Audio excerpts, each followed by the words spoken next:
水彩はですね、まずは鮮やかにですね、ちょっとこう入れるとなんかこう非常に調和が出てるんですよね。はい、2026年明けましておめでとうございます。ねえ、お元気に新年をお迎えでしょうか？迎えた？よかったね。はい。風邪ひいてる。でもこういう時ね、逆に忙しい方ってもいるんですよね。ご苦労様です。はい。柴崎もですね、あなたのおかげをもちまして、新しい年、元気に迎えることができました。昨年はですね、本当に柴崎の動画を見て、いただきましてね、たくさんのコメント、高評価、そしてチャンネル登録いただきました。本当にありがとうございます。今年もですね、柴崎もあなたからね、いろいろなリクエストいただいてますし、様々な絵を描いて動画としてアップしていきたいと思いますので、引き続きよろしくお願いいたします。はい。さて、新春第1回目、書き初めですね。透明水彩を使ってお花の絵を描いてみようと思います。どんな絵になるかね。ゆっくりね、もうお豆腐を飲んだりね、おせちを食べながらね、ご覧くださいね。はい、それでは行ってみましょう。はい。今からね、ノンストップ、ノー編集で、同時録音で絵描きますね。はい。生物描きます。この辺でいいかな。こっちでしょうか。この辺に。ちょっとカタカタうるさいね。ちょっと停止しますね。こんな風なつぼりで、これに花かもね。こんな感じでいいかな。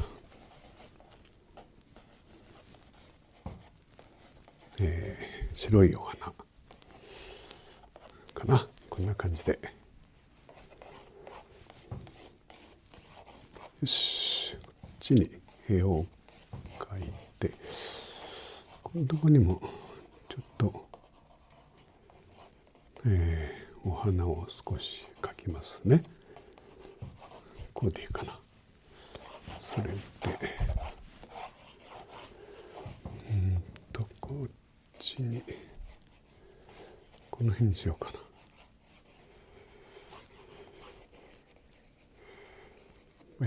ぶどうをちょっと描きましょうか。オーバーラップしてですね。こうやっぱり絵というのは何ていうかこうネガとポジっていうね、この描くとこと描かれるとこの割合の関係がね結構大事なんですね。はい。こっちここもこんな感じでいってみたいと思います。はい、それでは塗りますね。あ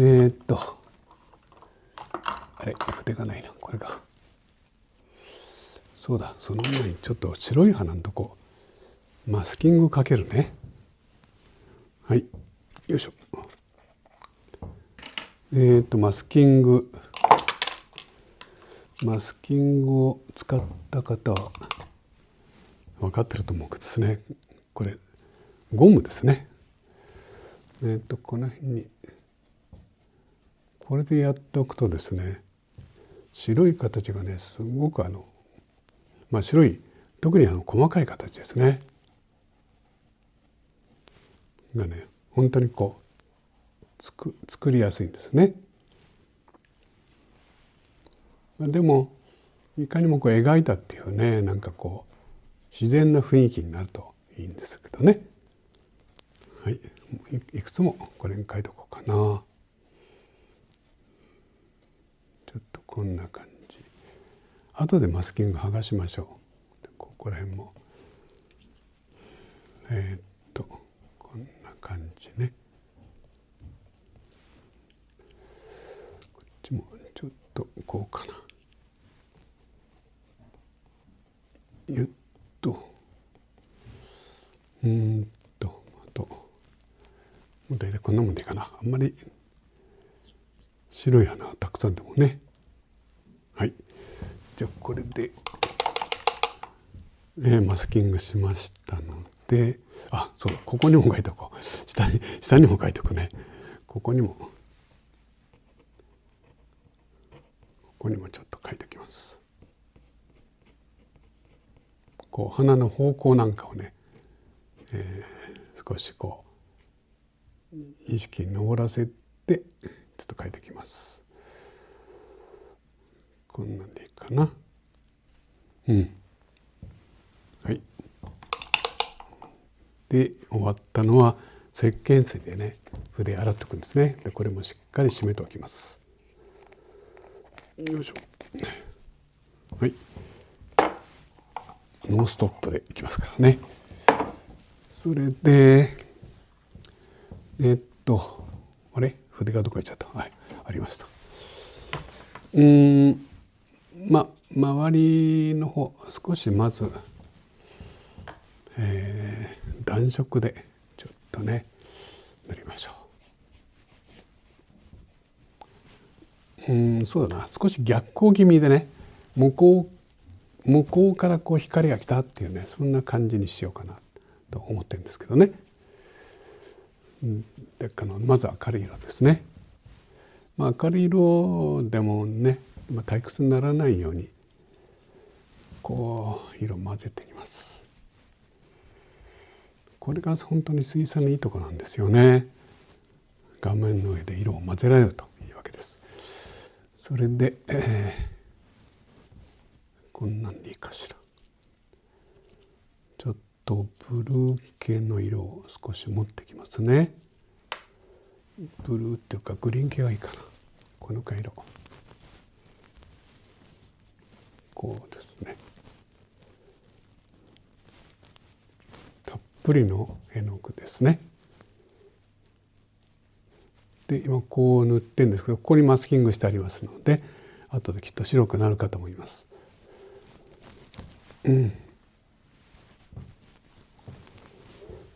このくらいね。そうだな、にじみの効果を狙ってここら辺ですね。これをちょっとこう暗く描く必要があります。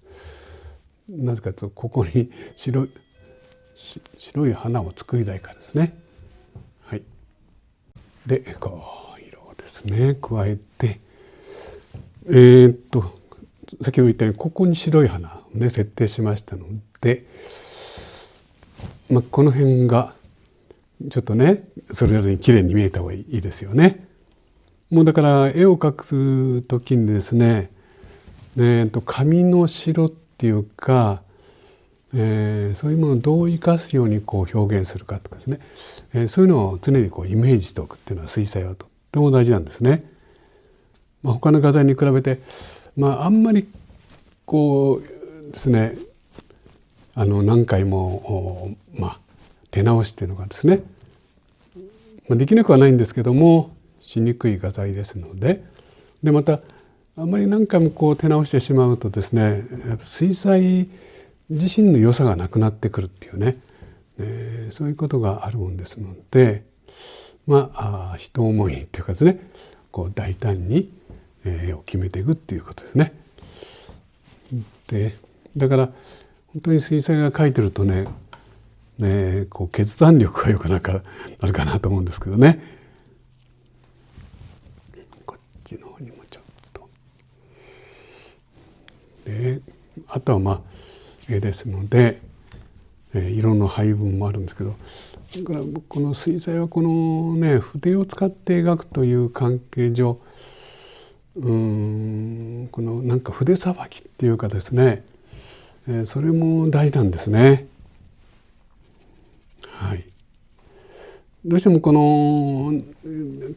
きれいに塗るっていうね、そういう方向にちょっと行きがちなとこがね、特に水彩あんまり失敗ができないかなっていうね思いがあるとですね、慎重になるあんまり筆さばきがね悪くなるってこともなきにしもあらずなんですけども、筆で描いてるっていうね、その効果、やっぱりそれは何にも増して水彩の魅力ですので、思い切りよくですね、決断して描くということですね。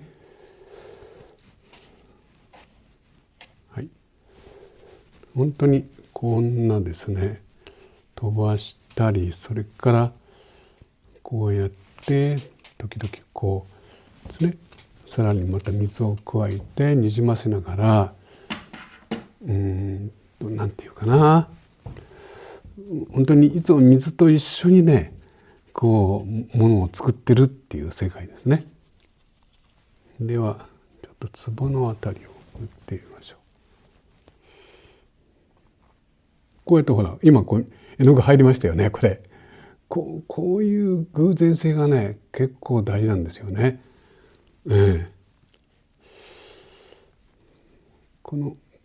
たまたまできたこれをね、失敗と思うかね成功と思うかでね、随分絵の描く気持ちが違うんだよね。いやうまくいったな、これは良かったなってね、そういう捉え方って大事かなと思うんだよね。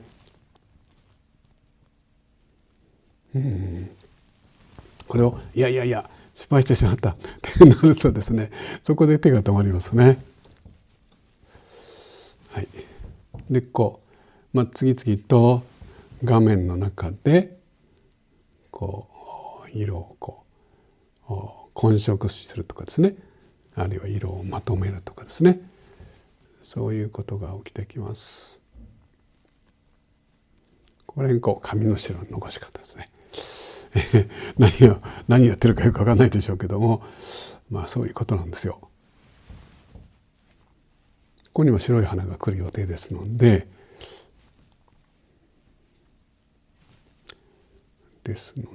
そんなことを踏まえてですね、はい。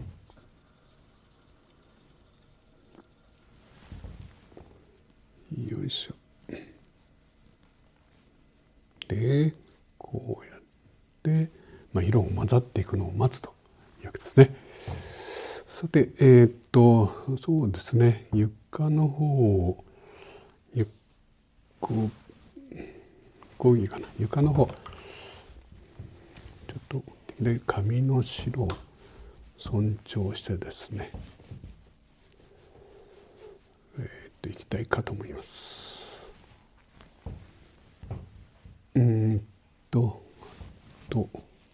よいしょ。でここら辺にぶどうを描いてみたいかと思います。水彩はですね、まずは鮮やかに色からですね。明るくて鮮やかな色からです。はい、こういうところ大事なんですね。塗る手順としてですね。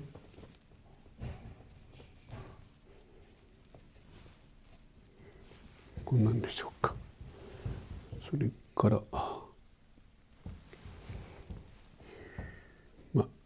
次々と色を加えていきます。本当に柴崎はちょっと思いつきで書いてるんですけども、はい、だからどうしてそうなのって言われるとちょっと困るところはあるんですけどね。はい。それからぼやっとにじんでしまうところですね。はい、いろいろです。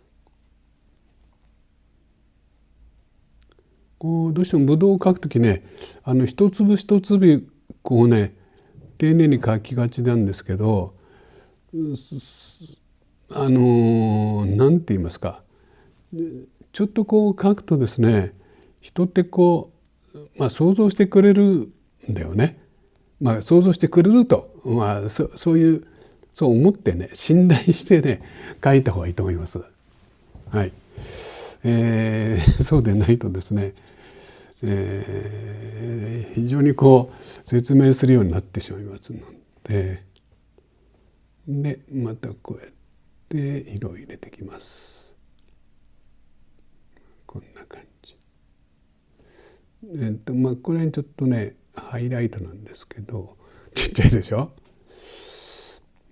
それからこういうちょっと赤っぽいねのとかですね。いろいろあった方がいいよね。もうちょっと大きい粒にしようかな。このくらいにしようかな。はい。これもちょっとこんな感じにしようかな。ね、ここら辺も一個作ろうか。こうやってね、筆先でこう書くところがまた面白いんですよね。はい。色を混ぜますね。混ぜて、今度は暗い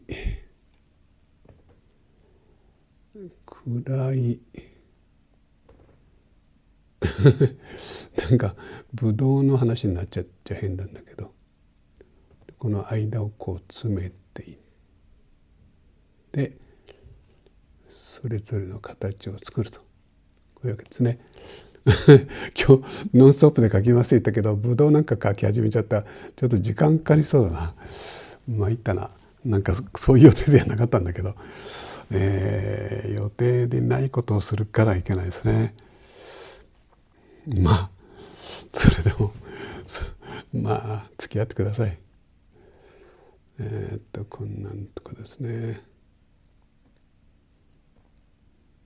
こんなんだよね。こうなんていうか、やっぱりこれもね、結局は明暗の対比なんですよね。はい。明に対する暗っていうかね、もういつもそういうことなんですよ。要は絵というのはですね。こんなんでいいかな。これも書いておこうかな。全部こうやってピカピカとですね、ハイライトがなきゃいけないっていうこともないんですけど、こうね、からこう、全部きれいなブドウばっかりじゃなくてもいいんだけどね。どこにしようかな。ここら辺も書こうかな。よいしょと、こうやってね。はい。ちょっとこう華やかなものがあるというね。だからそういう暗さがですね、こんなとこにもこんなん出てね、こんなこと。これもこう花瓶のへりですね。ちょっとこうやって、それでですね、どうしようかな。これでいっちゃおうかな。テールベルトあたりちょっとくすんだ緑、色というのはですね、こうなんていうかなんていうかな、こう全部がこう綺麗な色っていうかですね、そういうのってあんまりいらないんですよね。こうこういうとこなんか綺麗な色、鮮やかな色やりましたけど、全部そうじゃなくても大丈夫ですね。こうやったり、だからここの中で混色する、今使ったなんて言いますか、ブドウに使った色とかですね、ちょっとこう入れるとなんかこう非常に調和が出てきますよね。そんな考え方も必要です。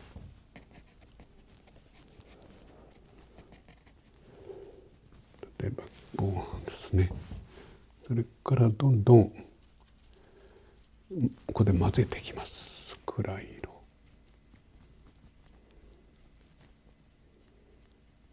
こんな感じかな。はい。それでですね、こっちの方にこのままいこうかな。それで先ほども言いましたように、この筆の具合ですね。例えばここからこんなふうにやってですね、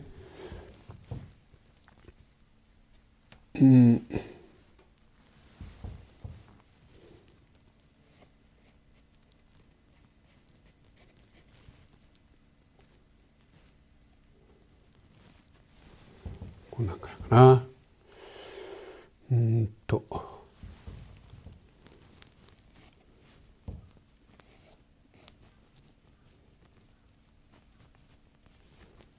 こうちょっと引っかいてもいいんだよね、こうやってね。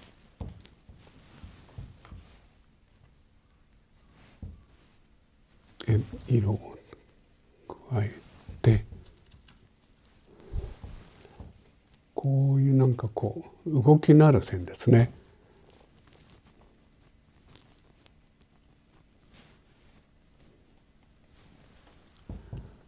はい。で、いいかな。もっと思い切ってこうなんていうか、スッとこうですね、こう割り切ったですね、勢いのある線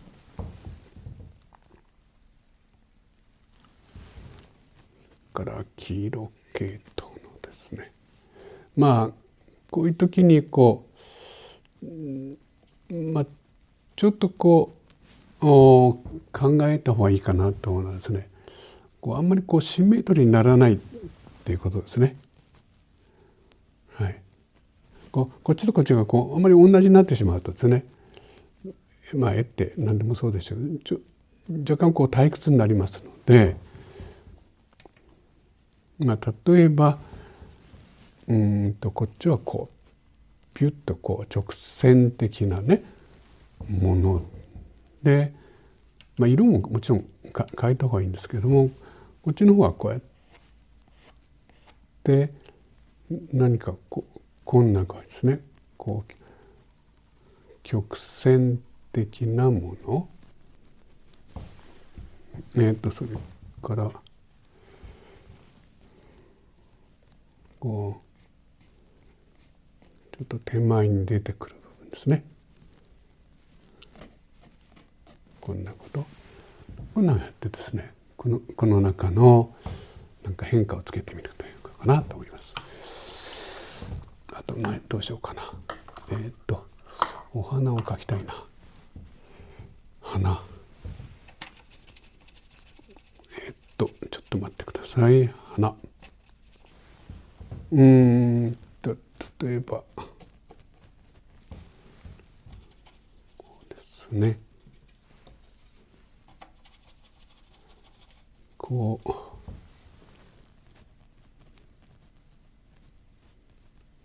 ちょっとドライブラシ風にですね、筆にあまりお水をつけない状態で描いてます。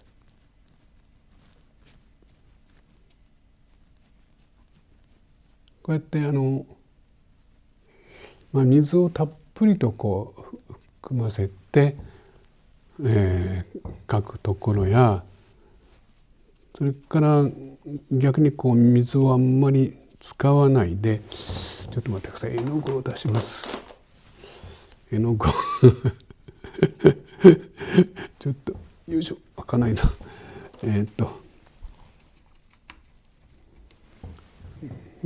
ですね。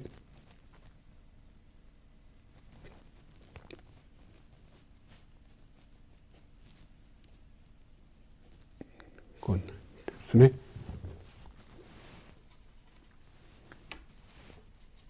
はい。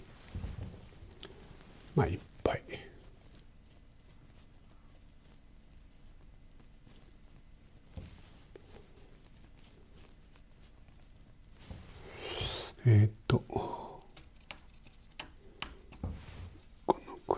な。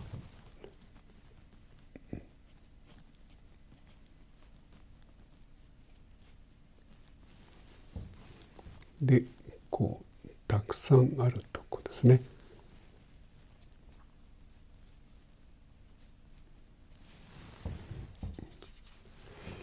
で色を重ねて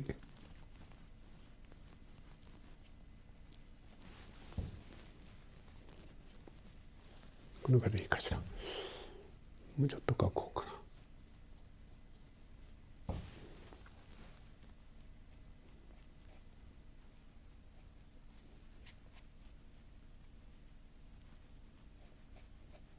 こうね。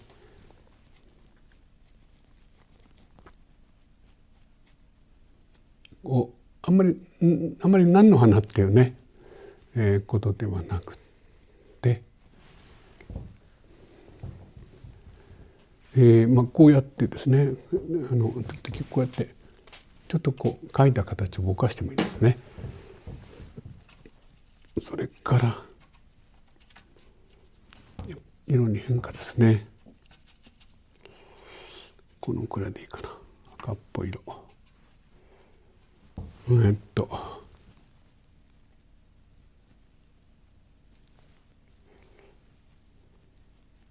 こう指でちょっとやったりね。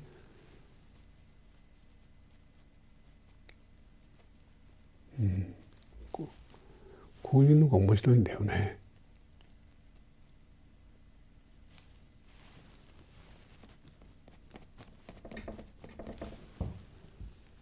このぐらいでいいかな。それでこっちの方にも。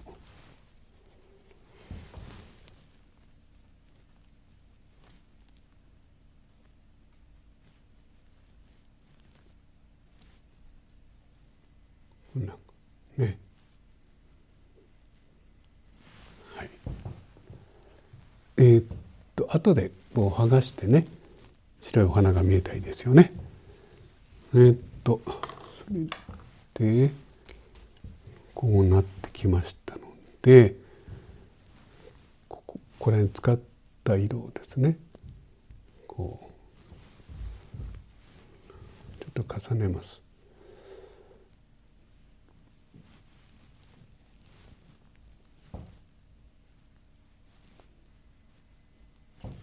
はい。こっちへこういう感じにして、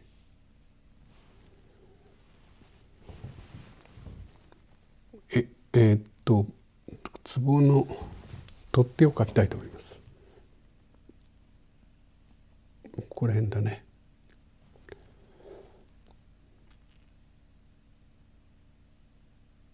こういう感じで、こっちをちょっとこう溶かして、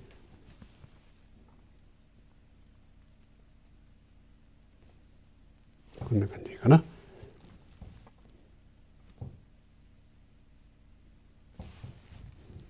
でこっちへよいしょと。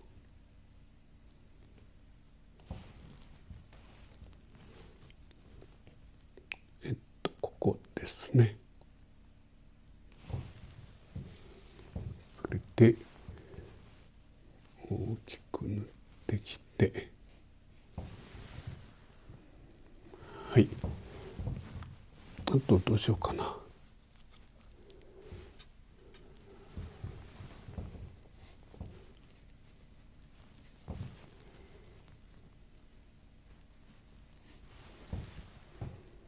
はい。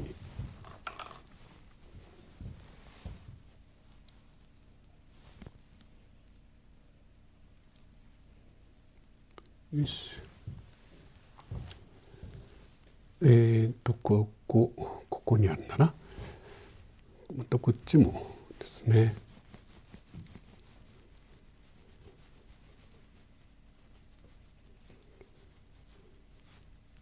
ここら辺ですね。こうお花を描いていきましょうか。やっ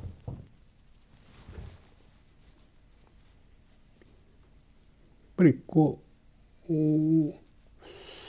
なんて言いますかね。絵ってやっぱり明暗っていう関係ですので、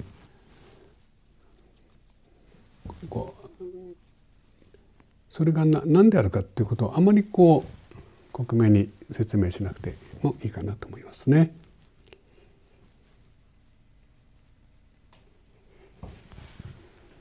はい。そして、ここにちょっとブドウの葉っぱみたいなの描こうかな。これは画面構成ですね。ここは大きく空間いっていて、ここにこうなってきましたので、ここになんか立ち上がったパターンを作りたいんですね。だから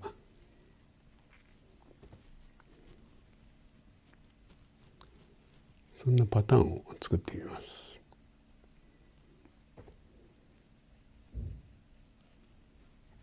こんな感じでいいかな。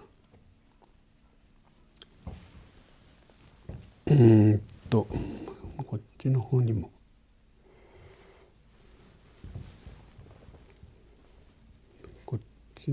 ちょっとこれも作ろうかな。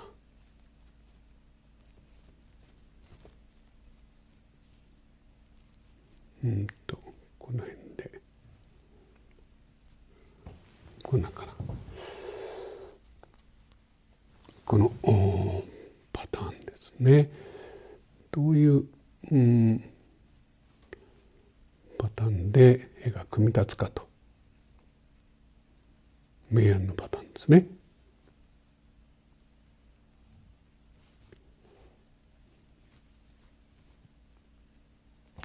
例えばこうかな。ここら辺にも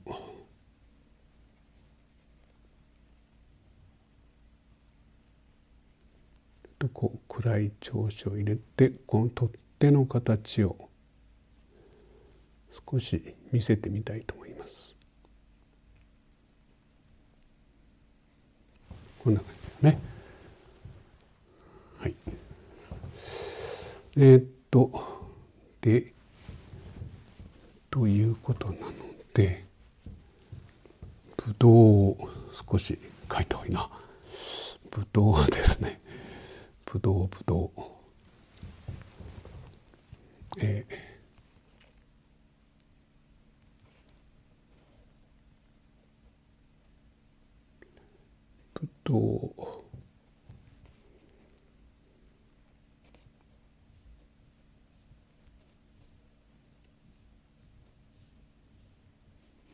い。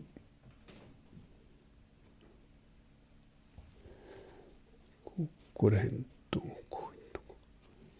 大きなものができたら間を詰めていく感じですね。そうだな。黒いぶどうがつながってた方が綺麗かな。ちょっと黒すぎるかな。もうちょっと明るくします。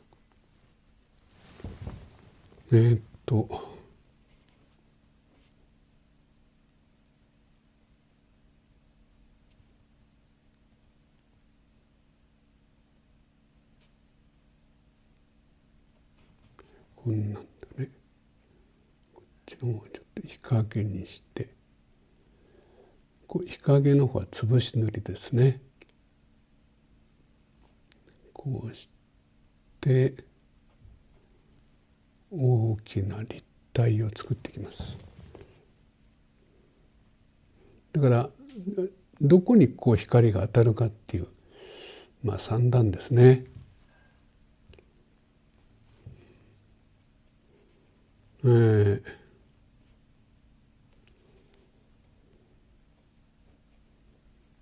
ここは日陰だろうとかですね。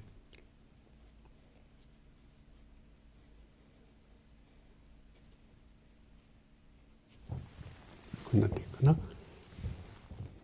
でちょっと取って、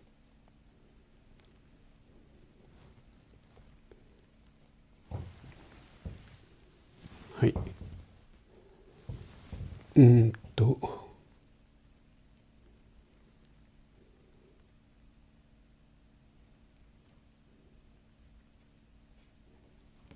し。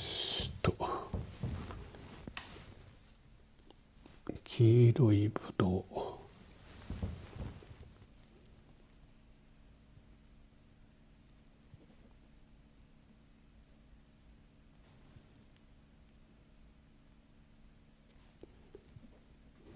とこ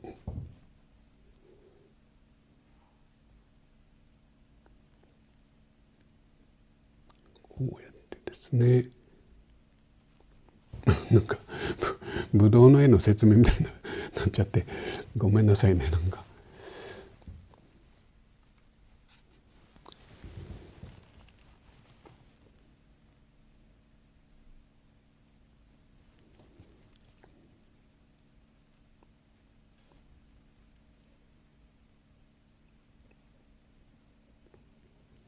はい。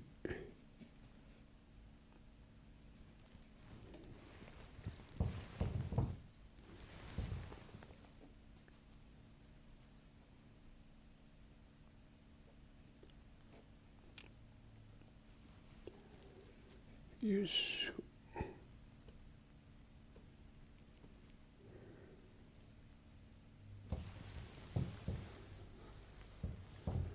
それで後ろを少しここら辺を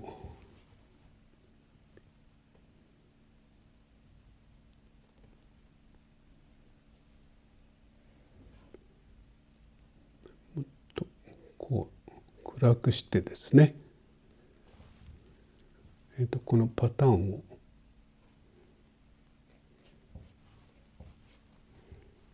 このくらいでいいかしら。ちょっと浮かび上がらせますね。はい。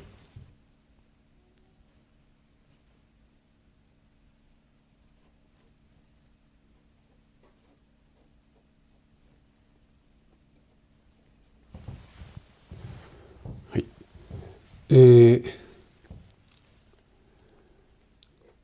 こっちにこっちに少し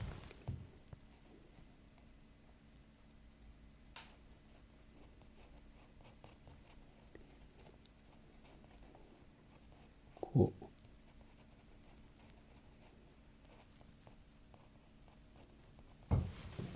のくらいかな。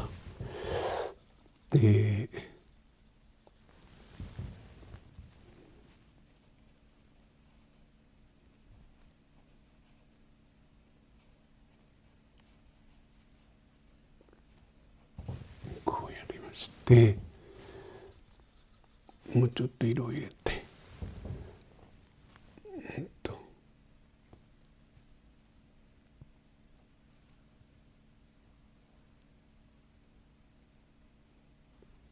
こうにじみの効果ですね。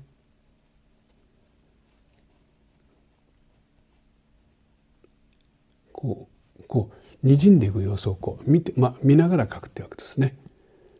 はい。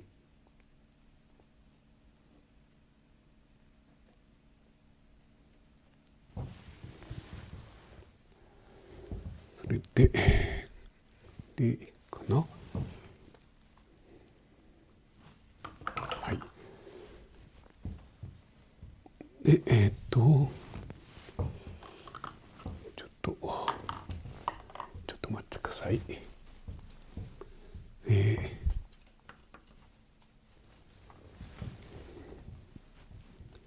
そうですね、ここ。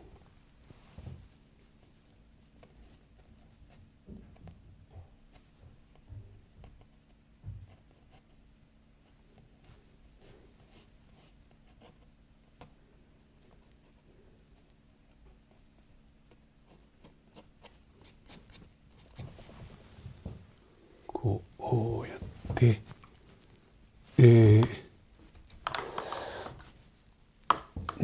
ちょっと待ってください。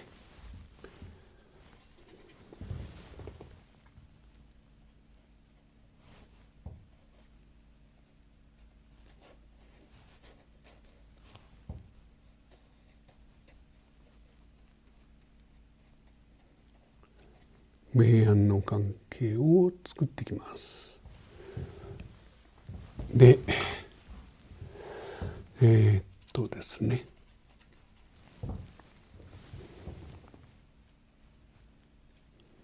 影の方ですね、ちょっと溶かしながら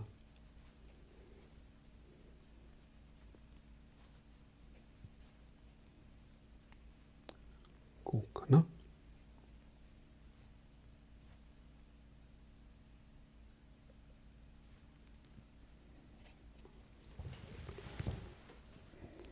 はい。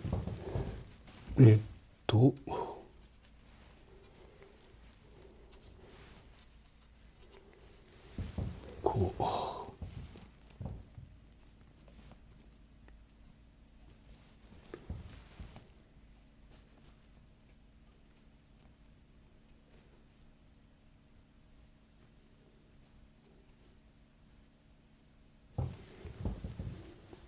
ですね。こう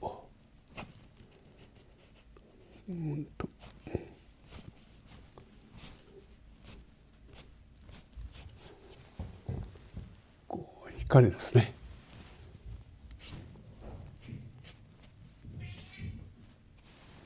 はい、はい、そしてぶどう、ちょっと待ってください。色を少し差し込んでお化粧をしましょう。ちょっとお化粧ですね。こっちも後でちょっとお化粧したいということですね。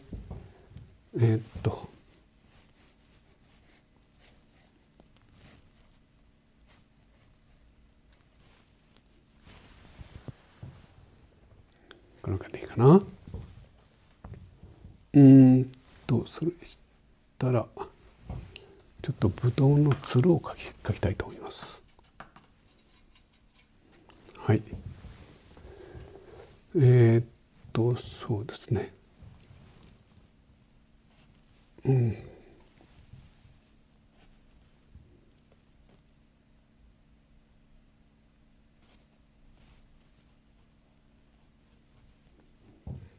で、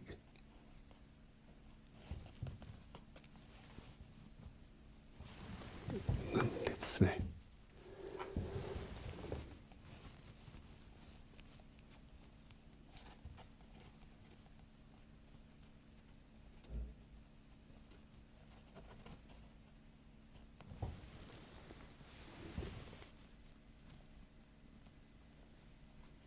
こうやって向こうに空間をちょっと暗示させてですね、はい、もう向こうの方に広がってますよみたいなんですね。こうで、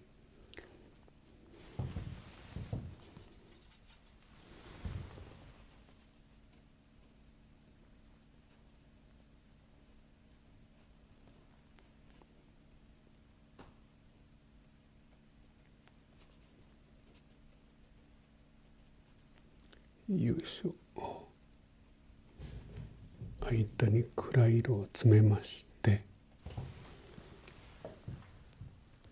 はい。で、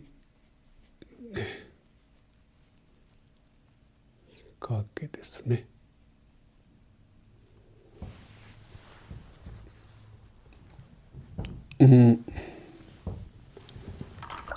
こちらの方にバランスを取るために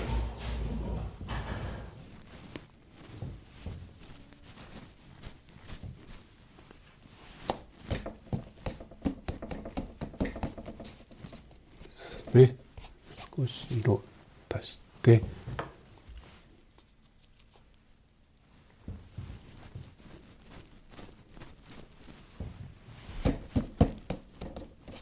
調子をつけます。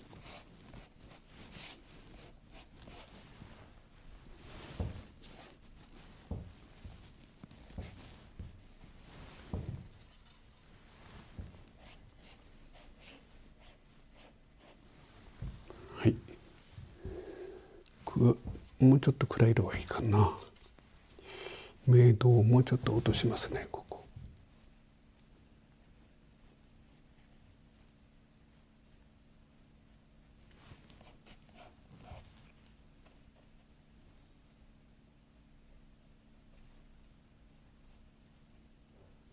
よいしょ。で、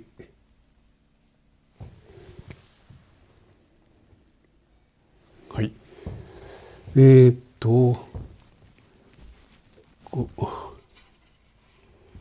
床はまず筆を割ってちょっと描きますね。こんな感じかな。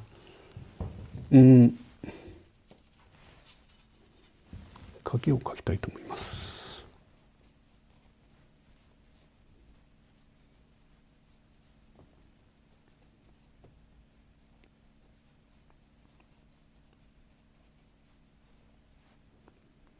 影ですね。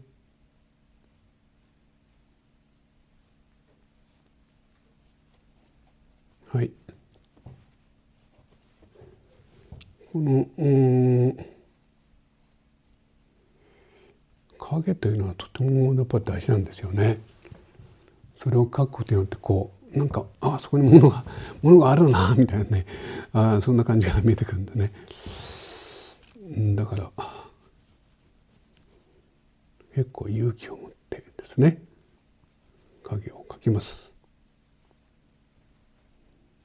はい。よいしょ。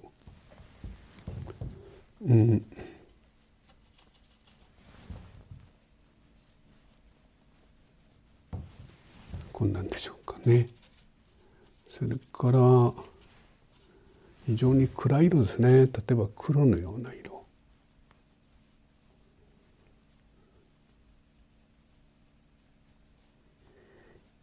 やっぱりこの暗い色っていうのはね、非常に、絵をですねこう引き締めたりする大切な要素ですね。それであとはですね、これに使ってきた色ですね。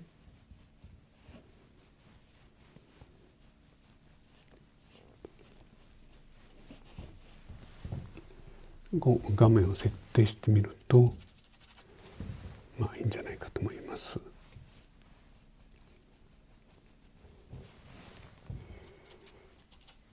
はい。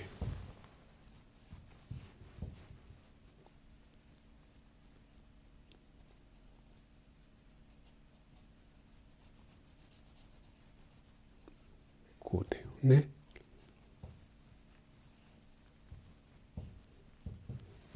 はい。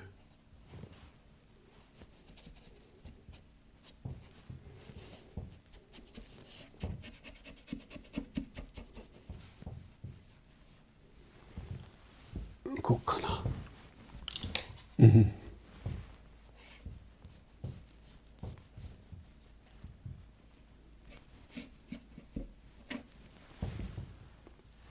このくらいかな。なんかやってもいいですね。はい。それで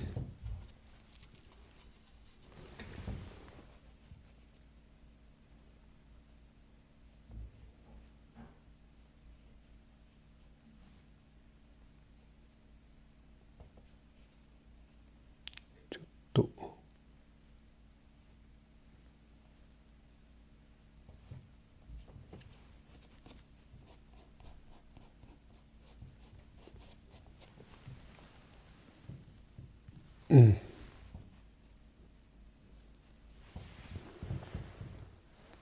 はい。それではちょっとマスキング剥がしてみましょうね。どうなってるかな。こうだね。はい。置いときて、ちょっと楽しみですよね。よいしょ。ここちょっと乾いてないな。ちょっと待ってください。ドライヤー、よいしょ。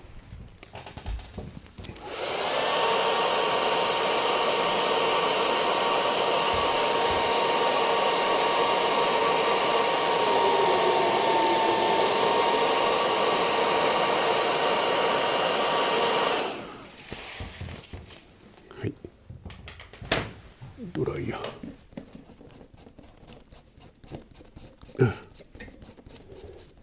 OK。はい。白く抜けましたね。それで白く抜けたので、そうですね。こう空間にこう無理がないようにくらいにですね、少し色を差し込んだり、アウトラインをちょっとぼかしたり、そんなことをします。でもあんまりいじりすぎてしまうと、ちょっとこのパターンがですね、見えなくなってしまうといけないので、注意は必要なんですけども、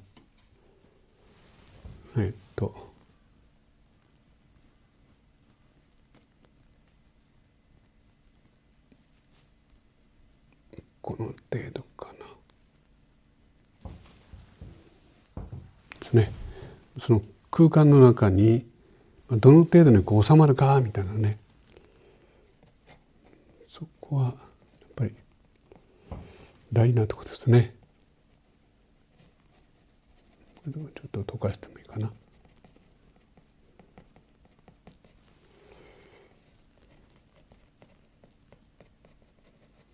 こうですね、空間の中に入るように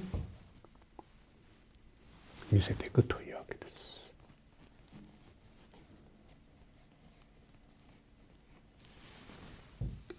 こんな感じかな。そしたら、ここの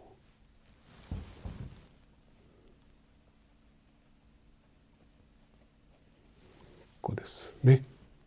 大きい方がいいね。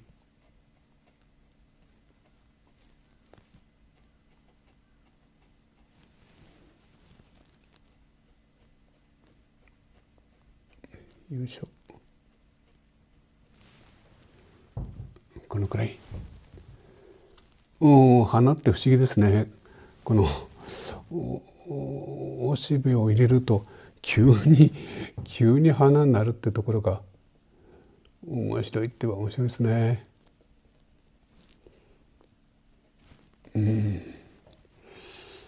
それでこれの側面ですね。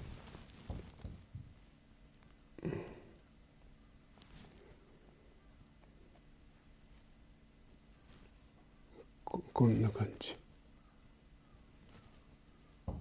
ちょっと、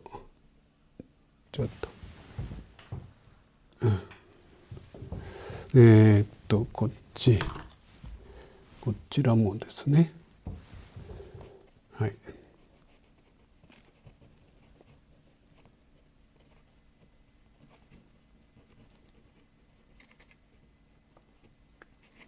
こうかなと思いますね。色を入れて、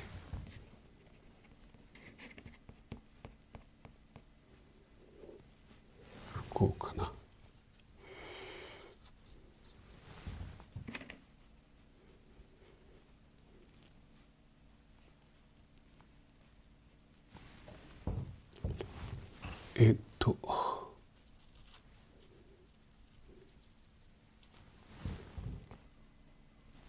ここもっとクリムソンレキみたいな色がいいかな。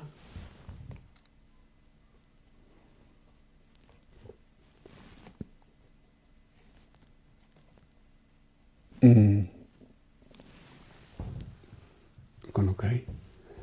それで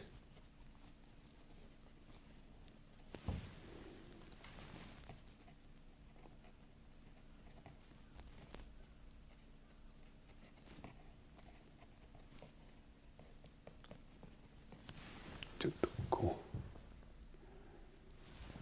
あとそうですね、あとちょっと待ってください。それでいらない線をちょっと消してみますね。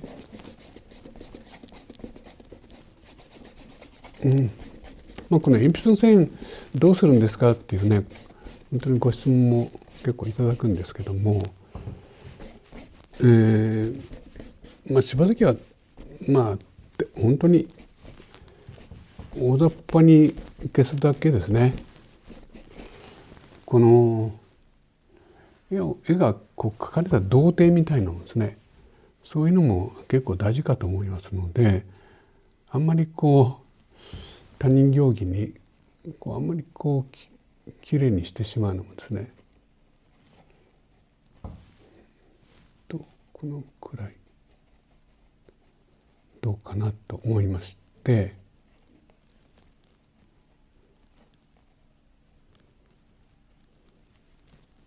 これかな。はい、これもそれで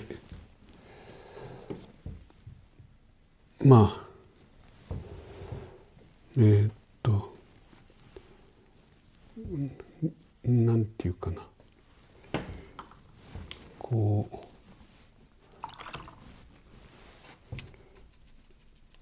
とオーバーラップですね。ちょっと待ってくださいね。例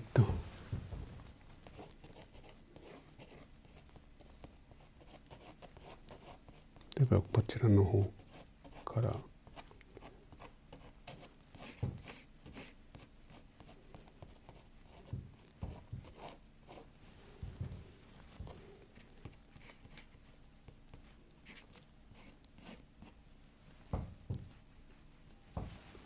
こうやりまして、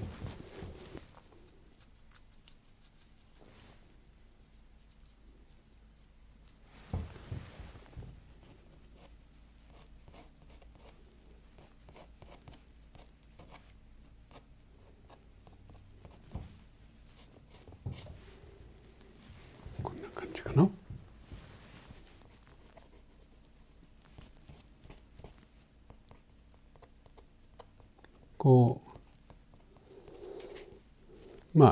微調整ですね。少し絵の具をですね、ちょっと不透明っぽくですね、ちょっと溶いて一部こうやって描き足すのもいいかと思います。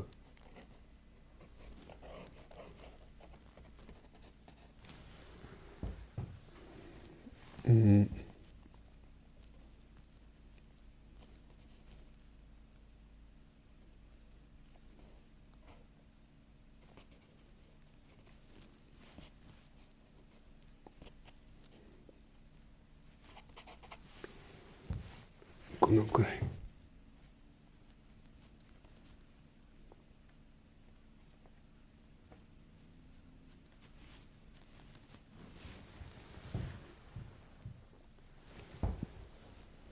はい。それであと何かした方がいいかな。そっか。ここら辺。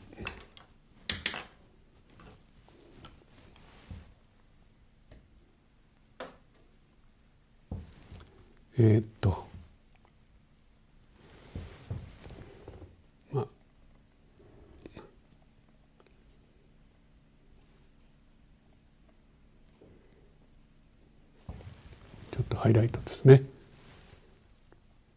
これは不透明のホワイトを使ってます。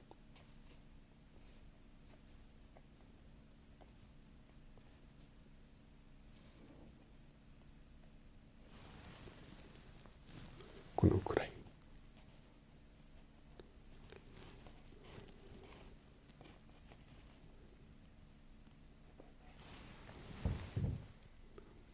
こんなとこですね。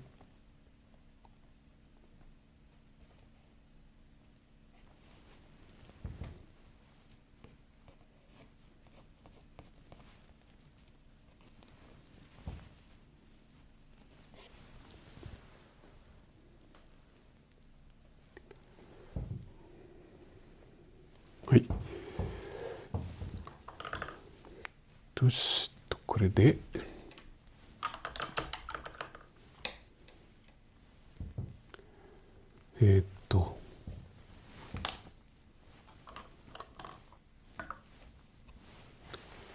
紫。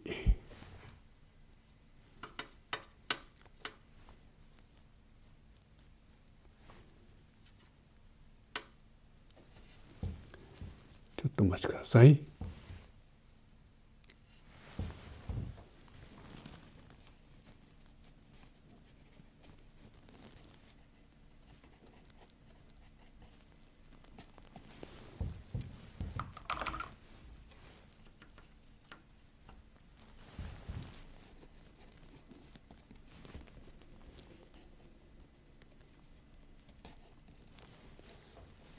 これにも。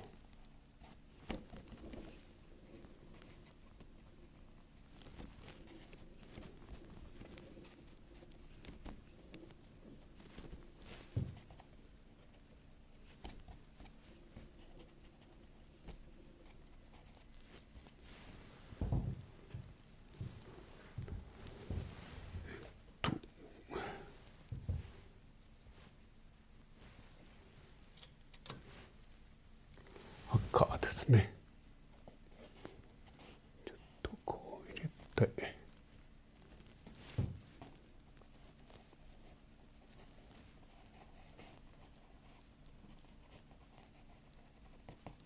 ちょっとお化粧しまして。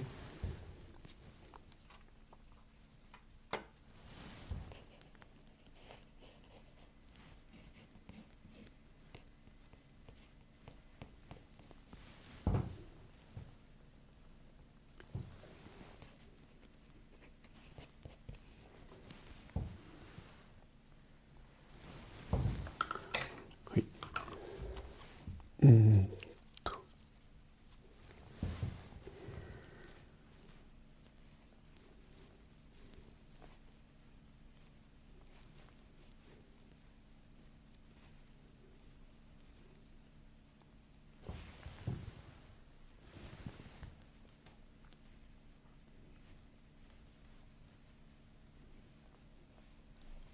はい。色をかけて。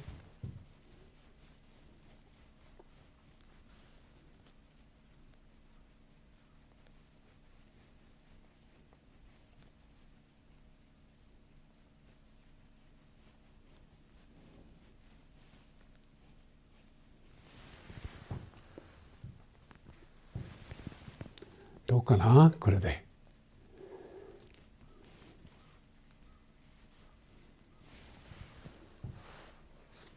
はい、これで出来上がりです。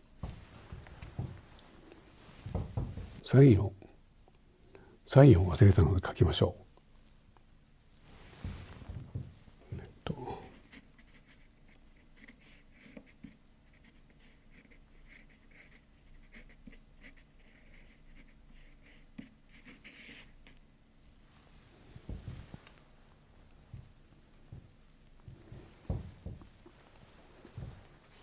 はい、出来上がりですね。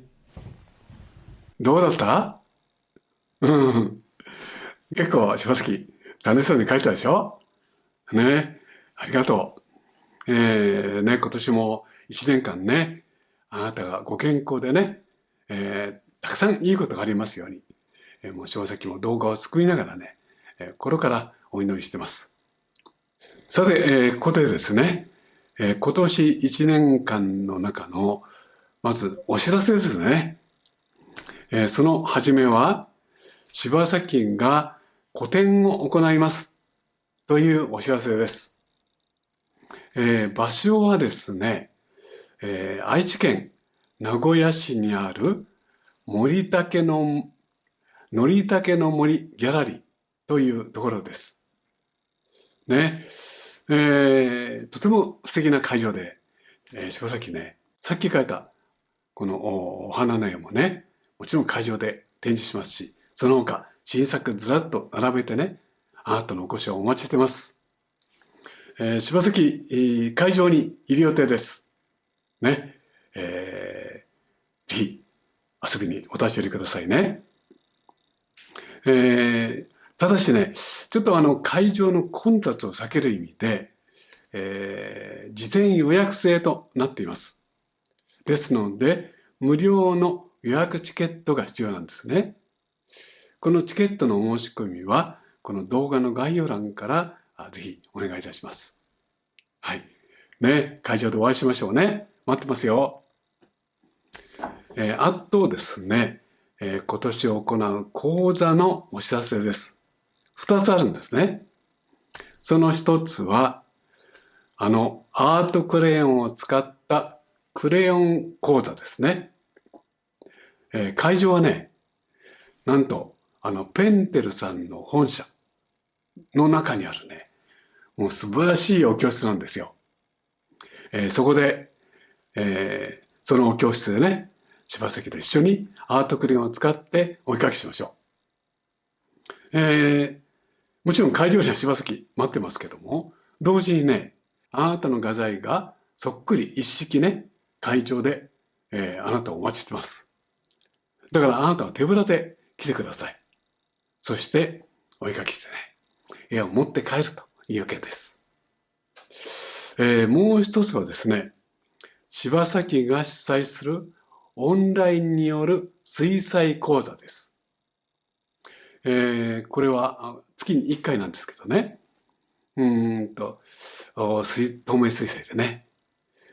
もちろん水彩画の描き方のお勉強はもちろんなんですけども、例えば、建物はどう描くんだとかですね、立体をどう表現するんだとか、絵の基本的なお勉強を踏まえてですね、その月その月のテーマで楽しく絵描きます。参加されるあなたはね、モニターの向こうで柴崎が描いている様子を見て同時に描いていきます。そしてわからないことがあったりね、ちょっと今、そこまでいかないからちょっと待ってくださいとかね、何かあったらすぐにチャットで柴崎に書いてくださるとね、柴崎がそれを見て、はい、じゃあちょっと待ってるからゆっくりこう書くんだよとかですね、わかんないとか、それはこうですよとかね、こんな風にね、やり取りしながらお勉強を進める。そんな講座ですよ。この2つの講座ともね、いずれもこの動画の概要欄から申し込んでくださいね。お待ちしてます。はい。さあね、本当に、希望にあふれる新年、ね、年が明けました。本当に、何度も言う通りね、去年大変お世話になりましたけども、今年も引き続きよろしくお願いいたします。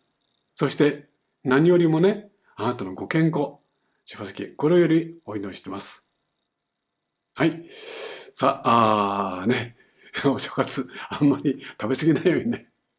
そして元気に、また次の動画でお会いしましょうね。はい。どうもありがとう。はい。じゃあもう一度、明けましておめでとうございます。はい。今年もよろしくね。はい。